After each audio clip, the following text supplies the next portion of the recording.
Hello my loves, welcome back to my channel. So this video is a highly requested video and I always get so humbled and feel so great when you guys send me beautiful messages on a daily and ask if I can give you any advice about the makeup industry and what it's like being a makeup artist, building your kit. I myself have been in the industry for almost 8 years now, so I thought that I would make this video because not all of you are my clients, only some of you are. So I thought that I would make this video for you guys at home who might need a little bit of extra push or some help and advice, I guess, in the makeup world.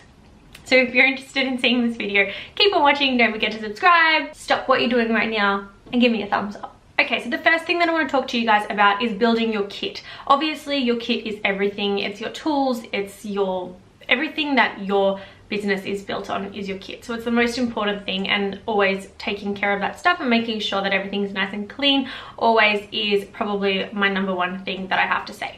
But I want to talk to you guys about the base. So I find really with anything, if you do have an eyeshadow palette that you may not really love, I think that if you work other things into it, you can always kind of get around using the palette anyway. The Urban Decay Naked palette, I remember years ago when they first came out, I bought all 3 of them. I bought 1, 2 and 3, and then I realized I was like, oh, there's some things that I like in them, but not all of them. And then I realized that I could actually use other palettes around them and then use my favorite colors and kind of mix in everything together. So what I'm trying to say is basically is that your eyeshadow palettes can always be used and helped along the way, whereas your foundations are your most important thing about, because these people are going out and wearing this makeup for the next 10 or 12 hours. So it is quite a long time, and you want to make sure that you're always giving your clients the best of the best service in terms of their face and making sure that that lasts. So when you think of your kit, you think of oily skin and dry skin. And then there are the unfortunate events where someone is oily and dry at the same time. That can be corrected with a primer and the right setting powder, but really you need an oily foundation and a dry foundation. And then within those 2 foundations, you need 3 colors. I think when you start off, you need 3 colors. So you need a light shade, a medium shade, and a dark shade. And you need to be able to mix those colors together. Years on in your kit, and you do build up your kit. Like myself now, I actually probably have like, I don't even know how many foundations on my wall in my studio, but I'm just saying for someone starting off, if you had 3 colors and you mix them together, that is a really good idea. The second thing that I also want to talk to you guys about is color ranges as well. So you want to make sure that you have in your kit yellow tones and pink tones. Pink tones are for anyone that have a more beigeier undertone, more redness to their cheeks, and your yellows are really good for your European skin and those who really like their spray tans as well. I always like to have a yellow toned foundation on my face, even though naturally I would say I'm probably leaning a little bit more towards a beigey tone. So that's what I have to say about the foundations. And also, you guys know that my favorite foundation to use in my kit at the moment is the Huda Beauty Faux Filter foundation. I discovered this baby just before my sister's wedding.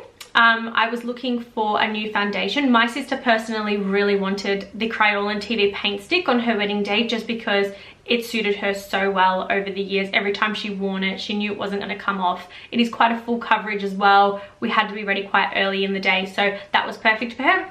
But I find that sometimes me wearing the TV paint stick, I can get a little cakey after a while, and I didn't really want to risk that on my sister's wedding day because I knew I'd have no time to touch up. So I wanted to go for something a little more thinner in consistency but the same coverage, and that's what I got with the Huda Beauty Faux Filter foundation. So if I could recommend a foundation, because I know as soon as you guys see this you're going to say, okay, well tell us what foundation then, definitely going for the Huda Beauty Faux Filter. It is awesome.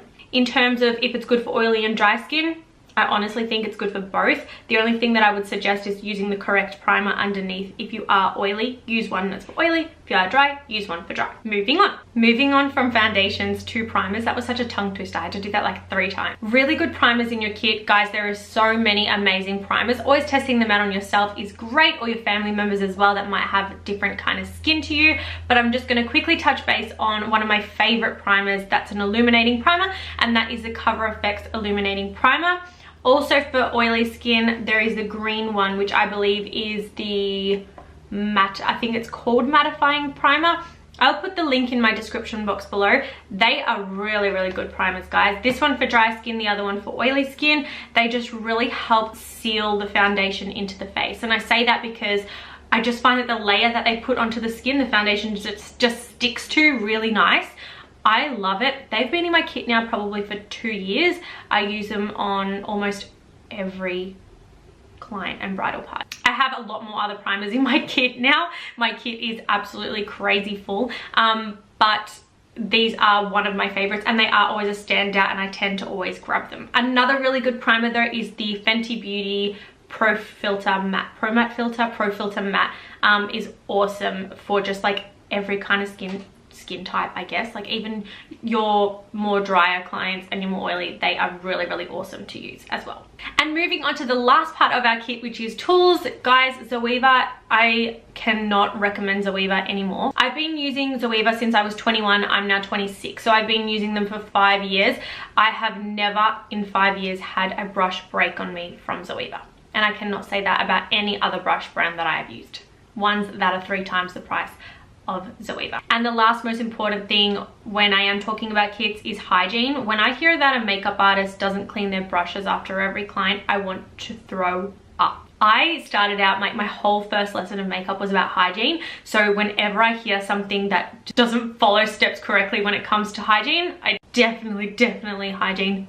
I get so creeped out and it actually makes me sick when I hear that makeup artists don't clean their brushes after every single person that they do. And no, cleaning them on a wet wipe is not cleaning a brush. There is not enough alcohol on there to properly disinfect your brush. You're touching people's eyes, you're touching people's face, people's lips. It's just, you need to make sure you have a really good brush cleaner. Some of my favorite brush cleaners, the Mecca Max one is awesome, the Mecca Cosmetica one is awesome, Napoleon Purtis is really good. Basically anything with lots of isopropyl alcohol to really disinfect each and every brush. And so many people come to me and they're like, oh, I'm breaking out, I don't know why. And I'm like, do you clean your brushes? They're like, no.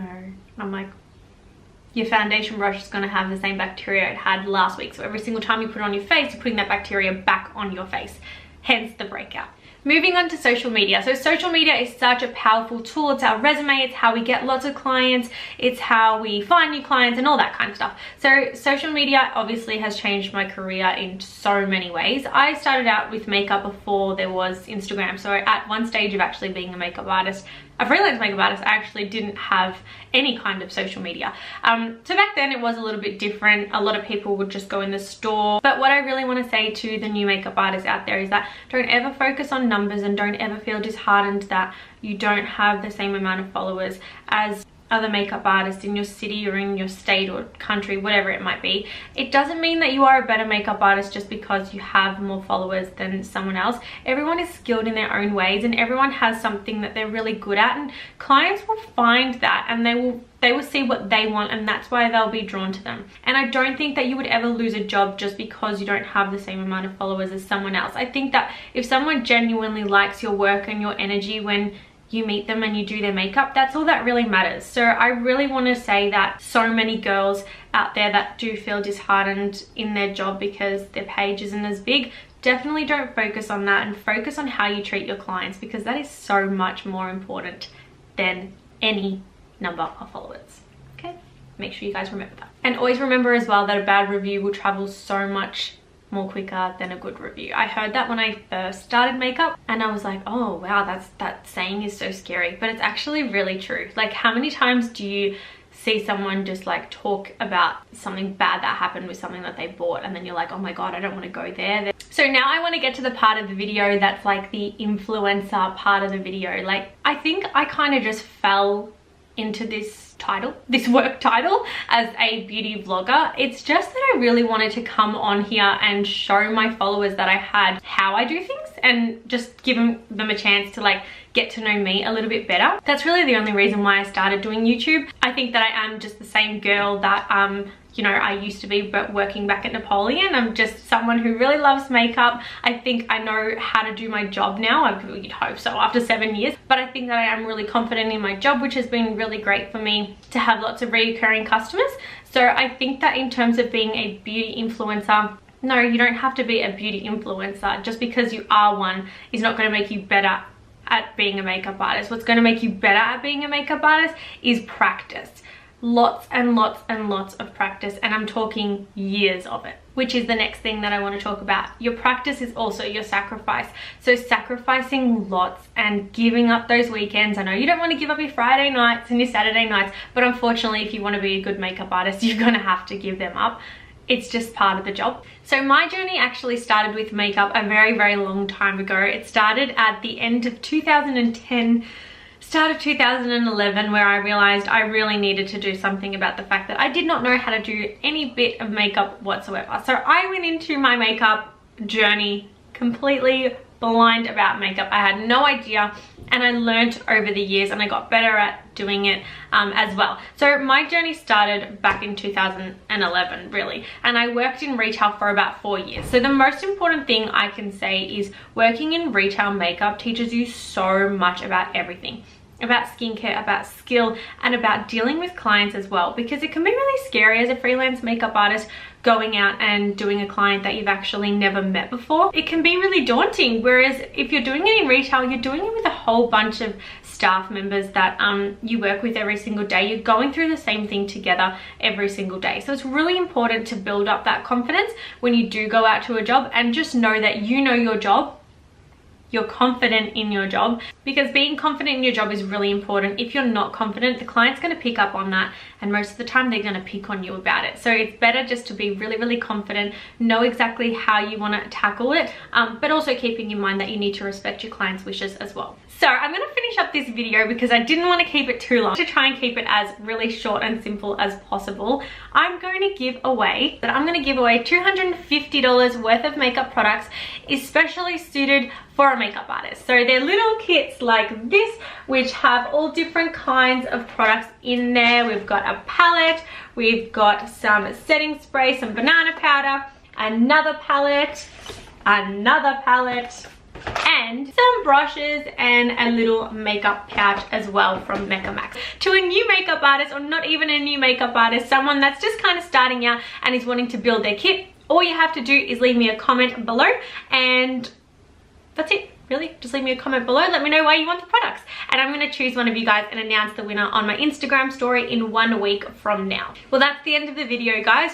Big love to you all, and sending you very, very positive vibes, especially if you are someone who is just starting out, and social media can be a little bit scary as well. So it's really good to know that we're all a community and we can all come together and collaborate and not compete, because that's really, really, really so important in this industry. There's too many nasty people out there, so it's really nice to come together as a community and support one another. So I'm wishing you guys all the best, and I'll see you guys in my next video. And go leave me a comment now, and let's see who's gonna win these little goodies.